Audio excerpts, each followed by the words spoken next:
I noticed that you are also topper in Jammu Kashmir PSC. Yes, sir.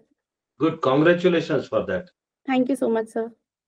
So have you joined the service Sir, I'm currently undergoing the foundation course.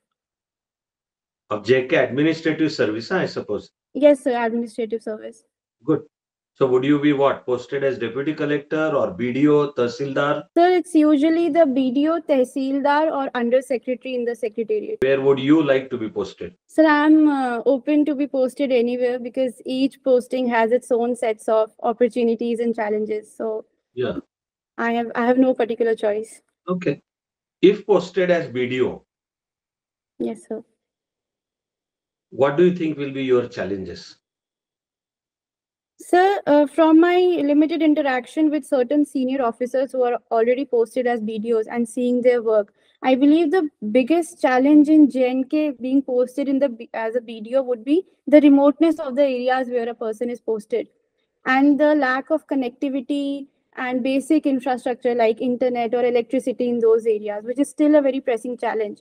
So, going to those areas and ensuring that proper delivery of public welfare schemes is taking place there is a huge challenge because today most of our governance and public service delivery is based on e-governance and internet services form with the basic uh, pillar of that.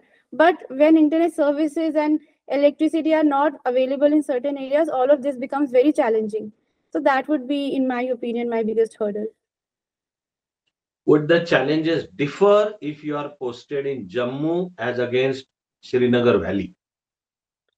So certainly, Kashmir. challenges will certainly differ in Kashmir because there we face certain other challenges such as in when we're talking about remoteness, there are also challenges of terrorist infestation in certain areas.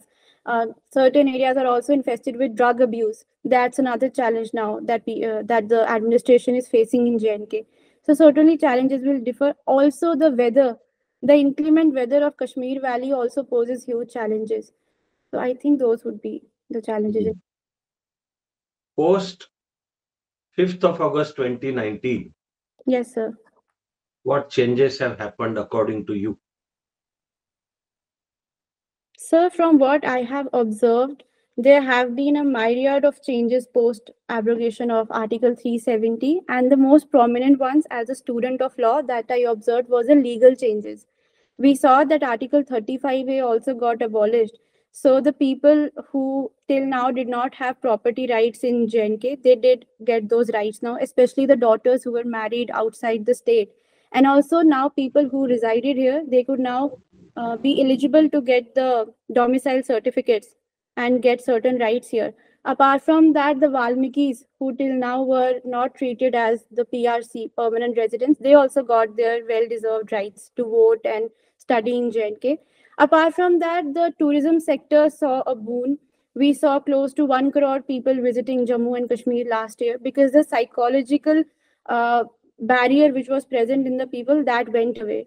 And lastly, I believe the industry and economy are also now developing in JNK. We are seeing investments close to 2,500 crores being realized in JNK.